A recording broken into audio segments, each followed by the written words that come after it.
Hello, Asia. My name is Dmitry Kornilov, and I'm CEO and co-founder of FaceMe Metamarketing Agency. And today I will immerse you into the world of metamarketing. We will learn how businesses can get the best of AR filters, digital fashion, virtual influencers, and metaverse. But more importantly, we will understand how these instruments work in terms of audience psychology. Before I start, I want to tell you a couple of facts about FaceMe. We're the international studio that creates AR filters, digital clothing, virtual avatars, and metaverse projects for world-renowned brands. It is important to mention that we're result-oriented and focus on achieving of business KPIs, driving audience engagement and online and offline sales. That's why during my speech, I will focus on communication values for businesses. Okay, let's go. In the beginning, I mentioned that we would analyze all instruments through the lens of audience psychology. And this is very important since people don't care about technology or marketing. They care about themselves and their desires. In the 1920s, Edward Bernays, father of PR and a nephew of Sigmund Freud, said that if we understand the mechanism and motives of group mind, it is possible to control the masses without them knowing it.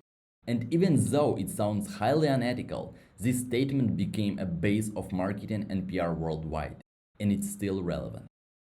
One of the best examples to illustrate this statement is the story behind promoting female smoking in the USA. Cigarettes were regarded as symbols of manhood at the time.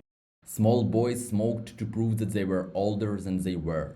They were also considered symbols of power in society and as pleasurable activities.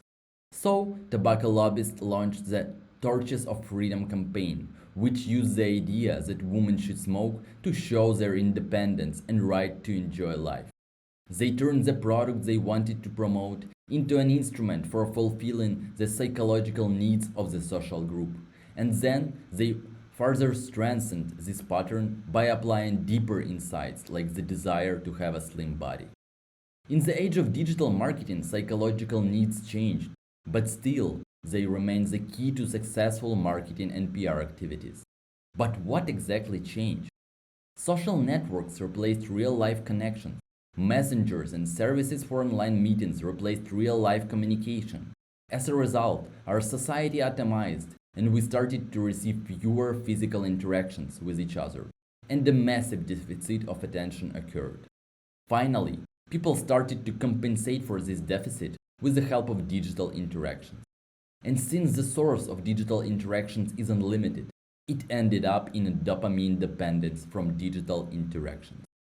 The most important insight we should learn is that digital interactions become the primary source of day-to-day happiness for most people.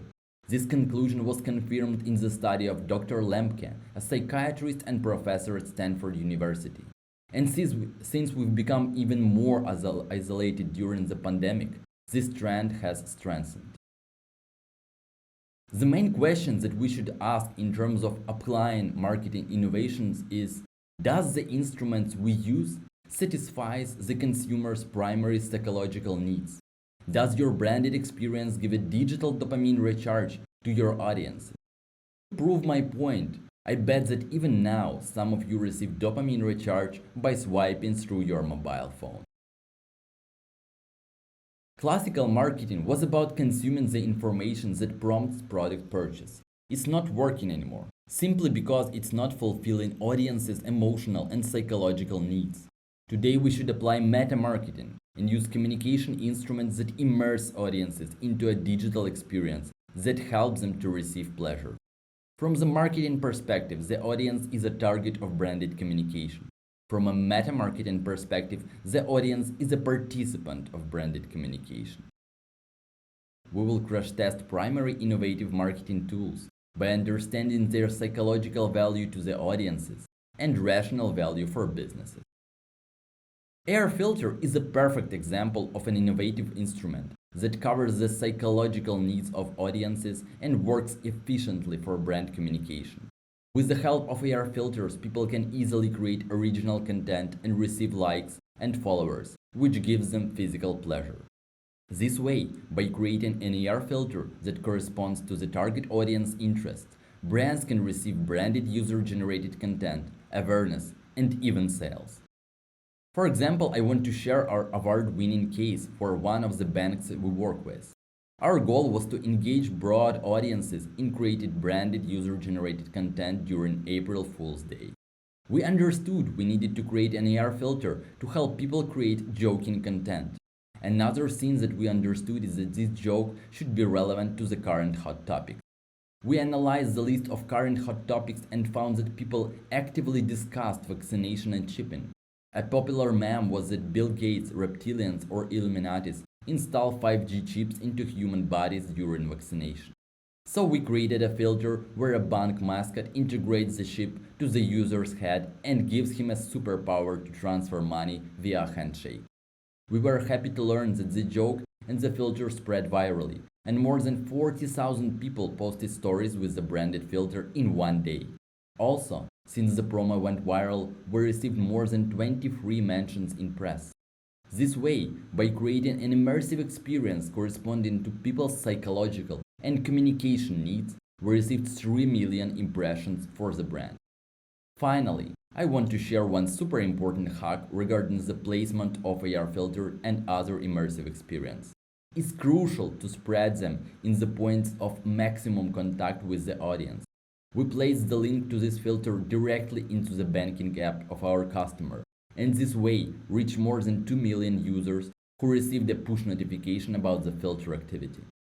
That is why you need to remember that AR filter is a link, and you can announce it with the help of all relevant touch points. For example, if you created AR filter to promote the movie, it's a good idea to print a QR code with a filter link on a movie ticket or the back of the seat in the cinema hall. Many things are going on around digital fashion, but only use cases that cover psychological needs of audiences generate measurable business results. In particular, creating digital clothing in the form of AR filters for virtual try-on allows people to create content and receive digital attention.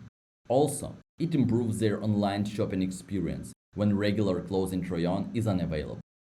So brands should integrate AR clothing try-on with all digital shopping interfaces, implement a data-driven approach in digital retail, and promote content creation with their digital clothing on social networks. Two cases to illustrate the statement. We created a collection of digital clothing to promote our brand and test the interest in the type of design, and received more than 1,500 branded user-generated content in one day. It means that apart from awareness, we received the information that our audience liked the design of this clothing item before production of the physical clothing. In the second example, we see that Amazon integrated Shoe Try-On into their fashion retail app to analyze the interest in different models, increase sales and decrease returns. Needless to say, apart from user-generated content, they receive deep insight into audience interactions with each filter and see how it affects their purchases and returns. Both cases are valuable for the audiences because they allow them to create original content, receive digital reactions, and make better decisions during the shopping process. To sum up, digital clothing improves the shopping experience by allowing people to try on dress in the era of digital retail. Apart from a decrease in returns and increase in sales, it gives additional benefits like analytics on try-on experiences and user-generated content. Another important thing is that you can create digital concept of clothing design and launch production only if this concept in the form of AR filters generates significant interest. Regarding the virtual influencers, they cover the same psychological needs as real influencers: the need for relevant content, the need for a role model, and the desire to peep into other people's lives. The value for the brand is also similar to regular influencers. With the help of virtual influencers, brands receive awareness on social media, mentions in the press, and growth in sales. Within the first 6 months since we launched our virtual influencer, we received contracts from brand integrations with Pepsi, Lenovo, Danone, and major local brands, and returned 400% from our initial investment. Apart from it, Astra became a speaker at the Vogue conference and the cover hero for Pink magazine. The audience accepted her with huge interest and never questioned her realness because subconsciously understood that the content is still created by people.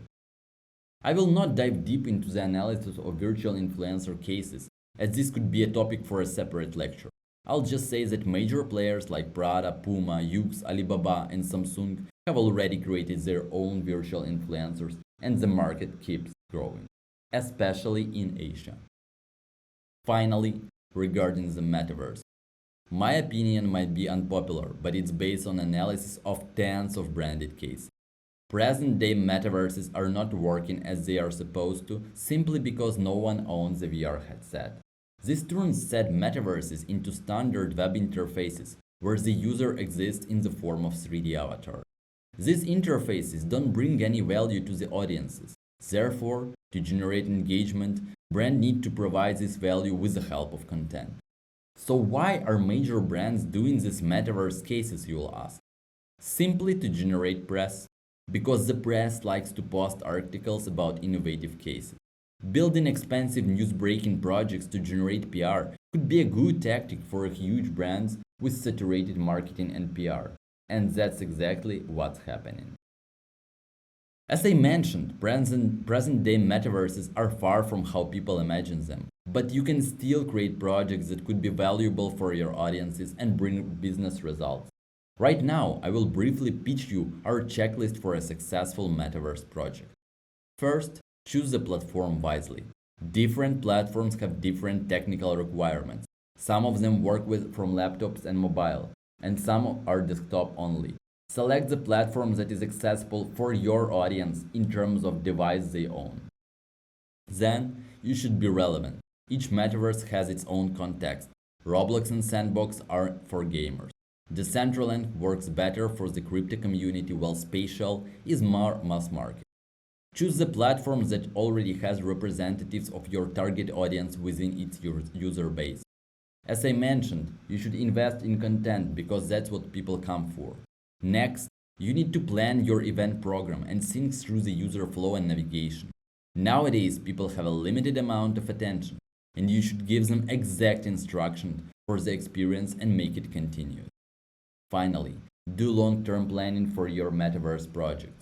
Create events for different occasions and always integrate these events into the overall communication ecosystem of your brands. Don't launch metaverse projects separate from everything else. See metaverse as a new owned media for your brand that should work together with other instruments.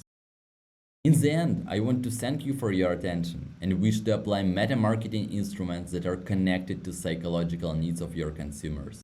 This way, you will make them happier and receive great business results. Welcome to the meta-marketing era. Thank you.